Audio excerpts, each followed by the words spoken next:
আসসালামু আলাইকুম। আমরা পার্ট 1 এ যে উদ্দীপক দিয়ে যে গাণিতিক সমস্যাগুলো দিয়েছিলাম, আমরা বলেছিলাম যে আমরা পার্ট 2 তে আমরা গাণিতিক সমস্যাগুলো সমাধান করব। তো আমাদের উদ্দীপকটা ছিল একটি গাড়ি স্থির অবস্থান থেকে 2 ms/2 সুষম ত্বরণে 10 সেকেন্ড চলার পর 8 সেকেন্ড সমবেগে চলে। তারপর ড্রাইভার ব্রেক চাপলে 5 সেকেন্ড পর গাড়িটি থেমে যায়। আর আমরা প্রথম প্রশ্ন দিলাম সুষম ত্বরণে অতিক্রান্ত দূরত্ব কত, এবং 2 নম্বর দিলাম আমরা সম্পূর্ণ পথের দূরত্ব কত।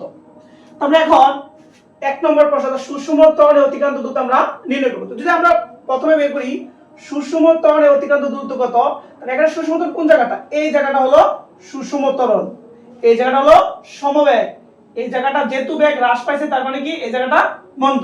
আমরা সুষম ত্বরণে অর্থাৎ প্রথম 10 সেকেন্ডে আমরা পেয়েছি সুষম ত্বরণে, তা আমরা সুষম ত্বরণ দিয়ে দুদিন করব এখানে, অর্থাৎ সুষম ত্বরণের ক্ষেত্রে আমরা দেখতে পাচ্ছি আদিবেগ কত, আদিবেগ হলো 0 ms/1। তারপরে কি দেওয়া আছে ত্বরণ এ সমান কত 2 ms/2। তারপর এখানে সময় দেওয়া আছে টাইম কত 10 সেকেন্ড। আমাদের বের করতে হবে কি দূরত্ব, অর্থাৎ এর সমান এটা। যেহেতু বস্তু সুষম ত্বরণে এবং সুষম ত্বরণের ক্ষেত্রে ত্বরণ দেওয়া আছে, তাহলে আমরা লিখতে পারি দূরত্ব s হলে আমরা জানি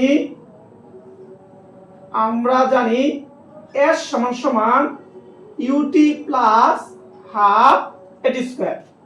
এখন আদিবেগ কত, আদিবেগ 0, আর 0 দিয়ে যদি আমরা সময়কে গুণ করি 0 হবে, তাহলে হাফ এর মান কত 2 ms/2 ইনটু সময় কত 10 সেকেন্ড।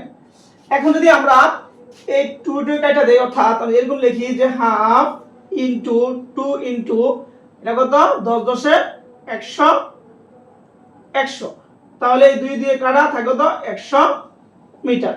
অর্থাৎ আমার সুষম ত্বরণে অতিক্রান্ত দূরত্ব হলো কত মিটার 100 মিটার।